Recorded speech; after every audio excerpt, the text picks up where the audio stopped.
What is going on, everyone? This is Getting the TOE Podcast episode 6. And didn't do it last week or the week after, week before, because had some stuff going on, just the way it is. But look, episode 6, Getting the TOE Podcast with my good friend Ty Cuthbert. So yeah, how you doing? I'm alright, how are you? Yeah, doing well, man. You know, there's a lot, of course, I say this every single time we start the video, there's a lot of good topics to talk about. But there is actually a lot of good topics to talk about because we've got the Euros. Of course, you've got your esports and how you've done pretty well, actually. Thank you. You experienced drivers as well.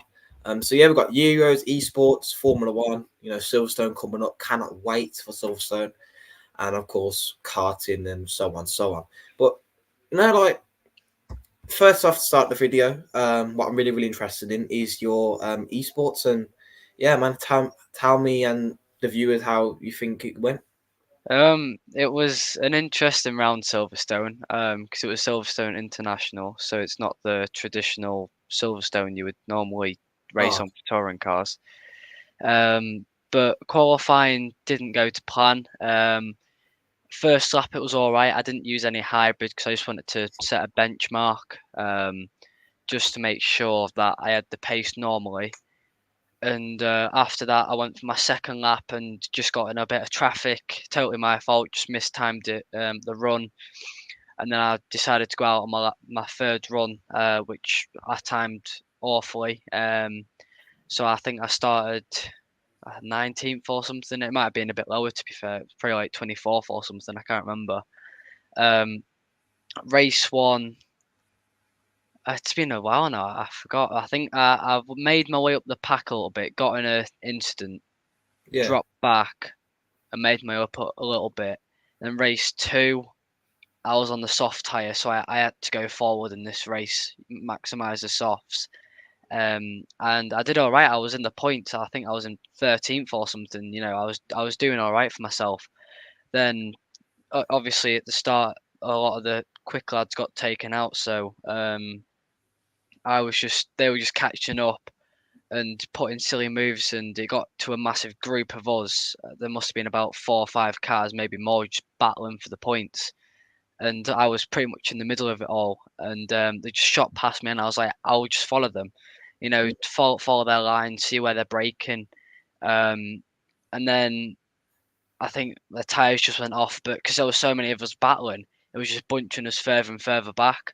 So the yeah, people behind us were catching up, and the gap would have been like 3 seconds, and they would have just caught it within about 2 laps. Um, and just got into an incident, totally my fault. I know it wasn't an incident. I think I just took one of the curbs awkwardly, and it just yeah, sent the car round. Luckily, didn't get damage off the barrier. Dropped me down to pretty much last, and I just made my way through the pack again. And then race three, just didn't use the car whatsoever. Just wasn't properly pushing it. So Silverstone was definitely a round of opening my eyes. I know I have the pace to be in the points, but it's just about utilising the resources that I have. We've got Thruxton on Wednesday, I think, which is going to be hard tyre only. mm, So that'll be a big test of everyone's skill. So far, it's gone all right with the testing. The brakes so far feel good, brake bias wise, but obviously that'll change. So we just have to see how it goes. Because at Donington we were really struggling. Well, I was on the braking. Every time I turned in, it would just snap on the rear. So I'm just hoping Thruxton's not a repeat of that. Because obviously Donington and Thruxton are fast tracks, you know. So you need your brakes strong, especially going into the top chicane at Thruxton. But yeah, it went all right. But I'm definitely going to push harder at Thruxton because it's a track I like and I know quite well.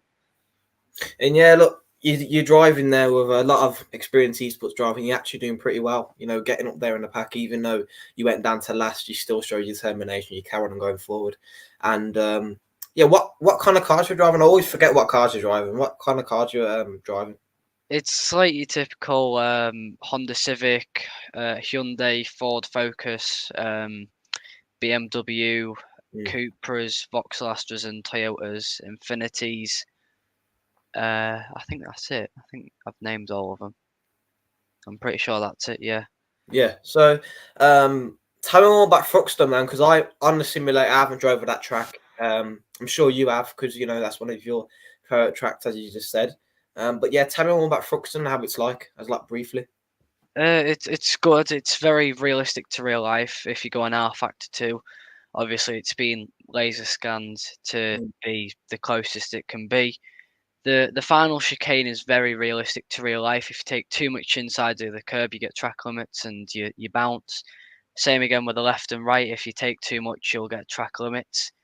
Um, it's very demanding Thruxton because if you make one mistake in one corner, it could cost you through the rest of the lap, or it could cost you through one corner. Um, and it's very demanding on your tyres too, because obviously most of the lap is just flat out, and when you're not flat out, you're turning in, and especially with front wheel drive, you know you're dragging that front through the corners, especially the complex at the start of the lap. So it's a demanding track, but it's very good. I think it's a driver's favourite track. It's very fast, and it is one of my favourite tracks to drive around. Nice one, nice one. And yeah, you're going to be in your comfort zone. You know, your next esports race, one of your favorite tracks. And sorry, my voice cracked there. Yeah, one of your favorite tracks. And yeah, do well, man, because you're doing quite well in that esports. I think the stream that you know the live stream that the esports team usually puts out. I watched the last 10 minutes of it. I gotta be honest. Watch the last 10 minutes of it, and yeah, you drove well, man. So, big up to you in the esports, and carry on going, man. Keep on going with your craft. Um, but yeah, that's the esports topic done, and some really, really interesting points. I've got to drive on that Thruxton track, man, because it sounds really good as you're talking about it, and I'll try to get on some R Factor 2 because I played it before, but I haven't played it in ages. This been, you know, focused on the console and the new F1 game, which I'm still destined to get. Still need to get my new wheel, actually. I'm waiting for it for ages now. But let's hopefully I get it. But yeah, what else we're going to talk about? Formula One. Formula One, you know, Silverstone coming up. But let's talk about Austria before we got into Silverstone. Of course, I think Hamilton didn't come away with a podium. But of course, Russell winning the race. That Lando Norris and Max Verstappen battle. The 10-second penalty to Verstappen didn't really do nothing, did it? You know, 10 seconds and it was already far ahead of science anyway. But well, yeah. What was your thoughts on that Austrian Grand Prix? If I'm being honest, F1 this season's been very predictive. You know, Max gets pole, he's going to win. Mm. And I think it got to about, I think it was Miami, wasn't it, when Norris got his win? That kind of opened people's eyes because obviously Newey announced he was leaving, and it kind of opened a lot of people's eyes about Newey is literally Red Bull. You know, as soon as he leaves, they'll start struggling, as we've seen. But they're still dominant. You know, you can't take that away from Red Bull. They are a very dominant team. Um, but Austria was good. You know, Mercedes are starting to get the edge back on the pack. You know, Ferrari are sort of gone forwards and they've halted, gone a little bit backwards. It's a bit confusing with them. McLaren's just strong. Then you've got the rest of the grid: Alpine, RB, Williams. I thought I'm missing out a team here. Can't remember. I might be missing. What teams you named so far? I've named Williams, RB, Haas. That's the one. That's the one I was missing out. Haas. They're doing all right, Haas. But yeah, Austria was definitely a track to open our eyes at and see what we've got for the rest of the season. Well, I say rest of the season. This rest half of the first part of the season. It were a good race. You know, very very entertaining, especially that Norris and Verstappen incident. You know, people say it was Max's fault, it was Lando's fault. You know, at the end of the day, I think it was a racing incident. You know, Norris went for a gap, it was there. I think Verstappen, by the time he's closed it, he's realised Norris is there. And he's just collided as you're doing racing and he's just not seen him at the time. And obviously they've both got punches and Norris had to retire from damage.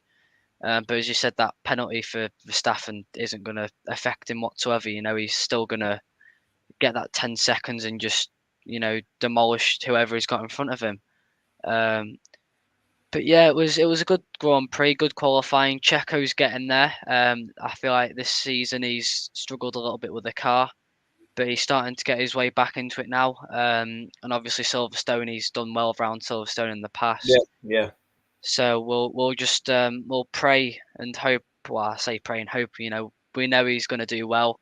It's a strong track, I think, for everyone really. But I think Checo's definitely going to be a threat this weekend for the podium. I think the thing is with Checo, he's a great driver, but I think Red Bull is sabotaging him. That's just in my opinion. I think Red Bull is clearly sabotaging him at the moment. I think he's just leaving him out to dry. And look, the reason why I say that is because look at Max's car, always up there, top four, top three. I remember last season, Perez was always up there on the podiums, fighting for wins. If Max weren't there, he's always the one to take the race win, especially on the street tracks. He used to win on the street tracks, Checo. Yeah, he's probably one of the kings of the street tracks on the track.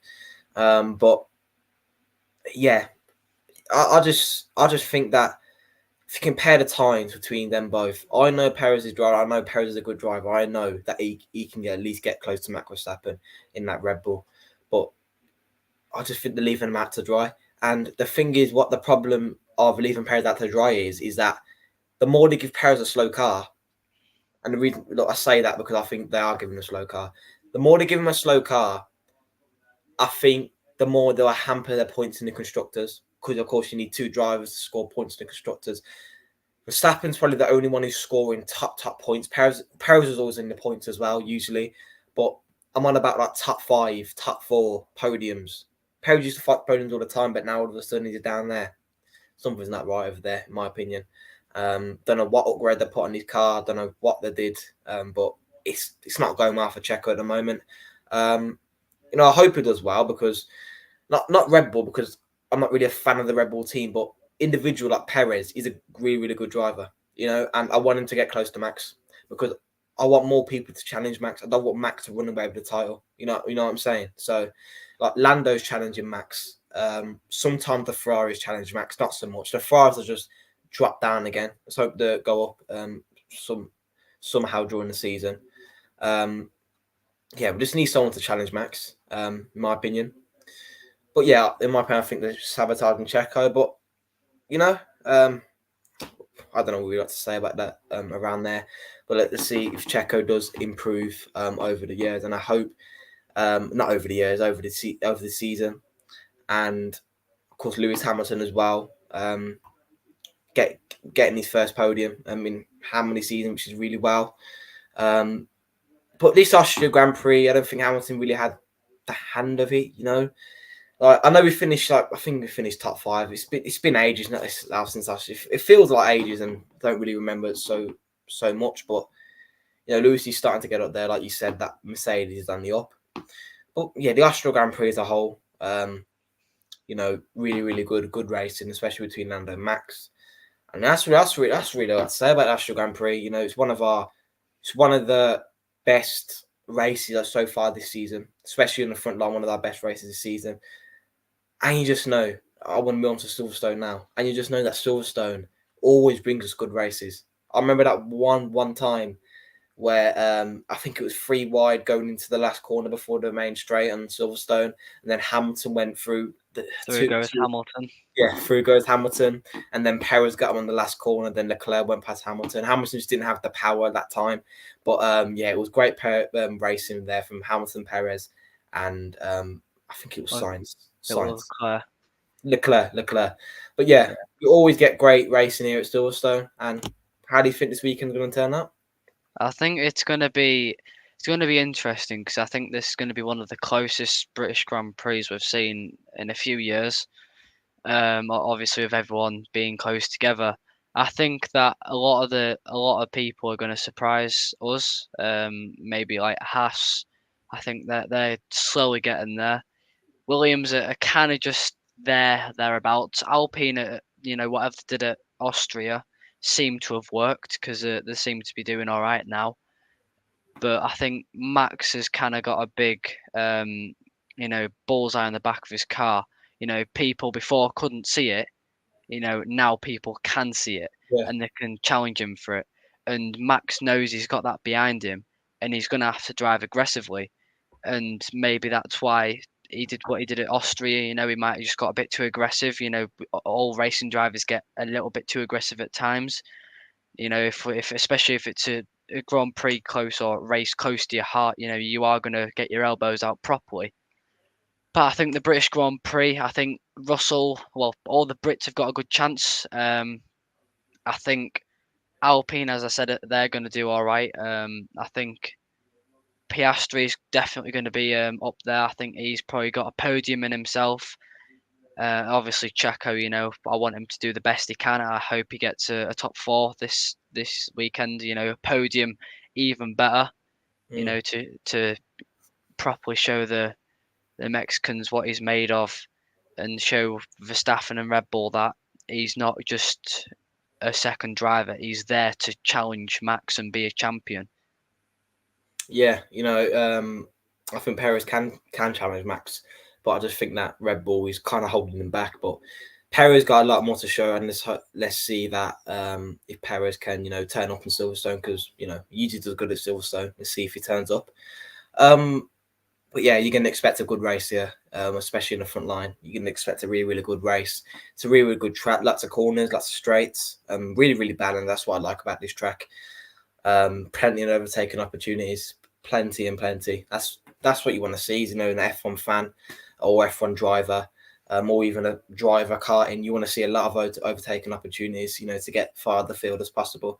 But yeah, I think for me, I think Mercedes usually have a good chance at this track. Usually, even though they have a terrible car, they usually do all right at this track. Especially Lewis, do one of his crown jewel tracks, obviously. But he usually does good here. And let's see if Hamilton either gets a podium. I think Hamilton come over podium. You know, Perez. I think not Perez. Mercedes has actually, I think, got a decent car now to challenge for the podium. And yeah, let's see how it is. Silverstone. You know, we can't really decide our prediction on the qualifying in America. You want to see how the practice goes. But if I want to go for qualifying, I might go for maybe a max pole and a race. I don't know. Race are going to be really, really mixed up with different positions. But yeah, there's going to be a lot of good races. But now, you know, the Formula One season starting to, you know, Formula One is in good hands now. And how do you think the Formula One season is as a whole so far? The start of the season, I kind of had an idea of how it was going to go, and you know, as it's gone on, it started to get better performance-wise with the lower team starting to challenge. I think, you know, this season's still got a lot of surprises in store. You know, I think we're going to see a few surprise results, a few new winners. Or maybe returning winners like Norris, Piastri, Russell, Hamilton. So I think this season, I think till 2020, well, next season's obviously the last season of these regulations. I think it'll be spicy till next season, and we'll see how the 26 regulation goes. Obviously, the car's shorter, it's more thinner, it's more lighter, and apparently they're removing DRS for this new aero button that they're going to use for next season, 26, I mean. So we'll see how it goes, but I think 25 and the rest of this season will be spicy. Yeah, definitely, man. You know, Formula One is in good hands, and I just can't wait for the new regulations. You know, like you said, 25, 26. New regulations are going to be, of course, Audi coming into Formula One. It's gonna be all good, and I'm interested what Audi talks about. Of course, there's rumours now that maybe Sebastian Vettel might come back, or Sainz might go to, you know, Audi. We don't know. We see how it is, but yeah, that's it for Formula One. Formula One's in really good hands, and I'm glad to watch the sport, you know, revive that, you know, the sport that I love revive, you know. And I'm sure you feel the same thing, that F1 is slowly reviving. It was in a bad place where, you know, Max was just blowing everything out the water, getting first every race. It was getting a bit boring. No really new winner. But now we're seeing different winners, of course, different battles like Norris, Max. I think that's going to be the main rivalry of the season. You know, Max and Norris, and it's going to be a good rivalry, man. Yeah, onto the Euros. Have you been catching up with the Euros recently? Yeah, I don't know how to put it. To be fair, with it's been awkward in a way. I feel like you look at the 2020 Euros and the 2022 World Cup squad, and you look at the squad we've got now. There's something different about it. I feel like we lack good confidence within the team. I think we need to try new wingers. So maybe put Palmer on instead of Foden because I think Saka's doing brilliant. I think he's really doing well on the wing. Harry Kane is still at the top of his game. He might not have the right pace, but if he has the ball in the right place, he will put it in the back of Yeah. the net, as we've seen with the group stage matches. And I think it was Slovenia. Did we play or Slovakia? Slovakia last match, yeah. Slovakia, yeah. With a header and obviously Bellingham with that bicycle kick. Oh man. That were a brilliant goal. But yeah, I just think we need to try something new. Obviously, we're going into the quarterfinals, so it's a bit risky trying something dramatically new. But I think Mainu instead of Trent was a risky decision. I think Trent could probably replace Trippier at left back, put Trent where he normally plays, and put Mainu there. Maybe put Trippier in between Stones and Gayu. But we'll have to see. Trippier's meant for the right back. He does well there. Yeah. But yeah, it's been a good Euros. I think we've probably got a semi-finals in us. I think obviously the Spain and Germany match I was watching before we came live, and Germany just equalised going into the 90th minute. So I'm not sure how that game's ended. I think it's probably still on. To be fair, doing the penalty shootouts or whatever. It's 3 minutes to until the penalty shootout. So I really want to go, but of course we're gonna have a quick run through over the Euros. But yeah, carry on. What are you gonna say?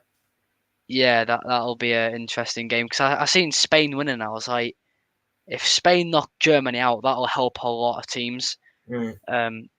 We're facing Switzerland tomorrow. Switzerland are incredible. Whatever they've done, their team is really strong. Obviously, they've got a Newcastle United defender in there, Fabian Schär, so that Mm. might have brought some luck into it. Um, but yeah, you can't doubt the lower teams. Turkey, have done really well. Georgia against Portugal, that were a good match. But yeah, we'll just try our best. If we win, we win. If we lose, then there's nothing much we can do about it. Just go on to the next international competition, which I'm thinking is the World Cup in America next, isn't it? Yeah. America, Yeah, America. yeah. So that'll be I think it's America and then South America, and Mexico is probably going to host a few games. So Yeah. if I could get down to a World Cup game to see Yeah. England and Mexico, that'll be mint. Exactly. But yeah, it's been a very good and interesting Euros. Italy being knocked out, that's probably one of the biggest competitors that we need out. Obviously, a big rivalry between them from the last Euros, Mm. but we'll see how it goes. It's going to be a dicey competition. I think there's still more surprises to be told. Yeah, definitely, man. No, this I think there is a lot of good teams in it. Like I think Germany's definitely one of the favourites. And facing Spain now, if Germany does win, if it goes to penalties, they're definitely one of the favourites to win the Euros. They've got a really good squad. But on to England, what we were just talking about. Yeah, I just think for me, we're starting players in one positions. I think Walker is good on the right. He does overlapping runs. Trippier is good defensively, but I don't really see him making that overlap run like Yeah, Walker running down the he, wings. he can't like drive it forward like Walker does. When he does go forward, you can see him, at the top of your screen, and you see him stood there, and he's like waiting to receive the ball. And when Yeah, he does, he's like, because at Newcastle, we play a defensive back line. Our forwards don't really go well. Our fullbacks don't really go that forward. Midfield's probably the furthest to go unless it's like a proper counter attack or something. So I think obviously every England player is going to be different. or some of them will be the same because obviously they play for different clubs. So their play styles throughout the season will be different compared to when they come to the Euros. They're all under Southgate's order and they're like, well, this is how we're going to play. This is what you're going to do and you're going to do. So back to what you were saying, I think Trippier, he's not got the kind of the overlapping run, as you said, and the forward attacking. Meanwhile, Trent does. He works well in good midfield. But I think if we have him at the back, he can, maybe cut through into the midfield, get it up to one of the wingers or Kane, and that might work. Put Gallagher or Mainu there. I think. Who have we got? Declan Rice. That was it. I think he's doing all right in the midfield, keeping it strong. Foden's he's good player. Don't underrate him. He is a good player. So is Saka and Kane. But I feel like when he gets the ball, he's got incredible dribbling and agility. But when he goes for shooting, he kind of freezes. He's like when he does have the shots, half of them are on target. But when you are under proper pressure, he might just go for a bit of a sky. But we'll see how it goes. I think Southgate's gone for an attacking team. And obviously, when we've been on the counter attack from the opposing team, we've suffered 9 times out of 10. But go on, what you were saying. Yeah, I'm saying that that I think Trent is good in midfield. He's good at right back as well, the inverted right back. But with Southgate, he likes to defend after one goal. Like we score one, then we sit back, we pass the ball around the back. It's boring football, but it can be effective sometimes. But it is boring football. And if we do concede, we still pass it around the back. I just don't get it, But yeah, that left back position with Trippier. Trippier is good defensively, but I think we need someone overlapping. Like I think when Saka went left back and then Palmer went right back, right wing. I think that Saka at left back was really good. Because he was overlapping a lot. Like Walker, he was overlapping, making runs. I saw Saka like driving forward as well. So like if we started Saka and Walker as fullbacks, I wouldn't really mind that. We use our wings a lot and we'll attack a bit more. I want Palmer to start, over Foden. Of course, I think Bellingham's banned for next game or semi-finals. I don't know. Yeah. I don't know. All he said is now what? I think that's when he celebrated. Just said who else, and then he's getting a reprimand for that. Don't know why. But we just live in this day and age that if you say something, you just get in trouble. Yeah, But I think he did an inappropriate gesture too. Obviously, it was a celebration because he said it was for his a joke for his mates, and I think that's obviously why he's being banned. And I think he's being fined like £25,000, which for Bellingham's nothing really. You sign for Barcelona, you're going to be getting some big money. But again, that's going to be another gap in midfield. I think we could probably put Watkins or Ivan Toney there, maybe to just help Kane get him up the field because we've seen Kane when he's been up front. There's no one really being behind him to properly get him forward. Not Foden. Bellingham's kind of been like a CDM with Trent and Mainu and Declan Rice. He's been kind of going left to right. Well, with Kane, he's kind of been in that circle by himself. When he's got the ball, either Foden's too far forward or Saka's just a bit further back, and then you've got obviously the CDMs behind him, and he doesn't really know where to go, so he has to go backwards. So I think probably putting a forward behind Kane will definitely help him get further up the field. Yeah, because Kane, I don't know how Southgate played Kane. He scored 50 goals for club and country last season, absolutely smashing it for Bayern Munich. But now all of a sudden, Southgate's playing him deep, and I don't know. He don't play like that for Bayern Munich. He sits as a centre forward, they say central around that box as a target man. But I don't know why he drops so deep. I think that's the way Southgate's playing him because he never drops deep for Bayern Munich. He always scores. Now, all of a sudden, Southgate wants to play him so deep, which don't know why, but I think that's what we're lacking as well. If he's going to do that, start Watkins or Toney in striker. Toney came on last game, headed it to, I think it was Bellingham and set him up for the... Now, it was Mark Guay who set him up for the basket kick and Toney headed it to Harry Kane, so Kane just landed it in. So, like you said about a good shout, Tony and Watkins being in there to feed the balls into Harry Kane, maybe from a corner or something like that. We need someone to help Harry Kane because Southgate, for me, I don't see Southgate dropping Harry Kane. To me, he should if he's going to play him deep because he's not utilised correctly there. But if he's going to start, like, I'll go back to your point, maybe start Tony or Watkins alongside him and maybe start Anthony Gordon over Phil Foden because Phil Foden's not a proper winger. He's a attacking midfielder. He's like a 10. So if you are going to start Anthony Gordon left wing, have a proper winger, that'd be well. But I'll agree with all points you said there. You know, Tony Watkins definitely needs to be in there. Trippier, of course, Newcastle, like you said, playing the defensive line. So maybe starting Saka in left back may be good. But yeah, my score prediction before we sign off, and it's actually 4-time. Spain scored in the 120th minute. So Oh, does that mean yeah, Germany's out then? yeah, Germany's out. Heartbreak for Germany. Oh, the host of the tournament too. That's another big team checked off. Wow, that's going to be heartbreak. Yeah, you know, Tony Kroos's last tournament. I Yeah, think Kroos is officially retired from football. Because I think he wanted to play his last game for Germany, and now this is Kroos's last game in football. So Kroos, I think, is officially retired now, and it's heartbreak for Kroos. Heartbreak for Muller, two veterans in the squad, and yeah, definitely heartbreak for Kroos retiring now.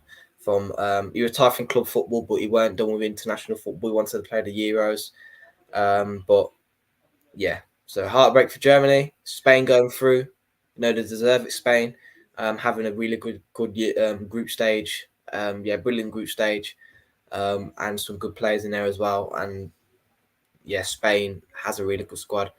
I thought Germany was going to win, but yeah, but onto what I was saying about score prediction for England versus Switzerland. I think I'm going for England 1-0. What do you think about? I think it'll be a bit like the last match. We'll just get surprised by Switzerland on the high press and attack like they have been throughout the whole tournament, Mm, and it'll probably go to extra time. But if I'll say, not going to extra time, probably again 1-0, or maybe even 2-0 if we get lucky. But if we go into extra time, I would probably say like 2-1, like we did the last time. yeah, great, good, nice one. I think it's going to be England win. I think we both agree that England win, but it's going to be a boring game in my opinion. Playing at the back line football, just play at the back for the rest of the game. Um, we're not really trying anything. And if Southgate goes for the same old lineup, I heard that he's gonna. I heard that he's gonna play more attacking. But Yeah, it's something I don't about the know. formation changing. Yeah, I heard we're gonna play with I think with wing backs now, so we're gonna be more attacking up front. I don't know. Don't know what's going on. Don't know what formation he's gonna play. But let's just see how it is. But yeah, nice podcast there, Ty Cuthbert. Really, really knowledgeable about football and Formula One. What a bonus, eh? Football and Formula One. So yeah, on these podcasts, and of course, it's getting to a podcast and it's more racing based. But of course, probably on the last section, like we split it on 3 sections: Formula One, your esports, obviously, sim racing world. Is there any news in the sim racing world? And of course, we've got football to talk about last. Is there any football to talk about? But yeah, there's the Euros done. Germany out, and yeah, heartbreaks for them. But Ty, you got anything to say before we head off? Just again, thank you to everyone, for the continued support. Good luck to Checo this weekend at the British Grand Prix. You're welcome to England. I'm gonna try and get this right. Mikasa Mikusa. So I think I've got that wrong. Sorry to any Mexicans if I've said that wrong. But welcome to the UK, Checo. But yeah, good luck to Checo, and thank you to everyone who's supported me. My sponsors, and yeah, it's been a good podcast. Thank you. Yeah, man, it's been good talking to you, man. I think this is probably one of our longest ones. 35 minutes. I think I usually our longest one like 20, 25 minutes. 35 minutes, so a lot to talk about. Yeah, great podcast. Good luck with your esports, good luck with everything. Hopefully when I finally get my wheel, if it comes, when I finally get my wheel, I'm gonna start joining more Formula One leagues because I'm gonna get a new F1 game and I'm gonna join in I think I'll either join PSGL or WOR because they have different tiers. They have tier 5, tier 4. Me, since I haven't been in the F1 game for quite some time, I'll probably be in that tier 4, maybe. But look, it's better to start somewhere and just get better from there. Because I heard that leagues, if you do want to get better at a game, a sim racing game, it's better to join leagues and improve your racecraft from there. But yeah, it's been great talking to you. Great podcast. Of course, we had 25 people watching on X, so that's really appreciative. Thank you all, Ty Cuthbert fans, to taking time out of your day to join this podcast. Absolutely amazing. Appreciate it all. Obviously, go follow Ty Cuthbert's Twitter. And if you already do, feel free. Don't have to, but feel free to go on my Twitter and drop me a follow. I'm gonna I usually post about football, Formula One when it's on, because I watch that every week. So when Formula One usually I usually tweet about Formula One. I got SU24 content on my Twitter, and of course more Euros, Formula One, football and Formula One, basically both on my Twitter. So go through, check that out. I'll through check that on Ty Cuthbert channel as well, and Twitter, and posting about his esports, sponsors and all that stuff. You should check all that out. And if you are all Ty Cuthbert fans, feel free to check that out more as well. But yeah, just feel free to subscribe to the YouTube channel. It's on YouTube as well. So that 26 people watching X, again, I'm not forcing you. You don't have to go over to my YouTube, but if you want to go over to my YouTube, feel free to hit that subscribe and like button. Really appreciative. And of course, Ty Cuthbert's YouTube channel will be in the description as well. If I'm gonna add it after the video is ended. But yeah, that's me done rambling on. Let's finally end this podcast. Yeah, great talking to you, Ty Cuthbert. And yeah, guys, whoever watching, see you in the next one. Bye.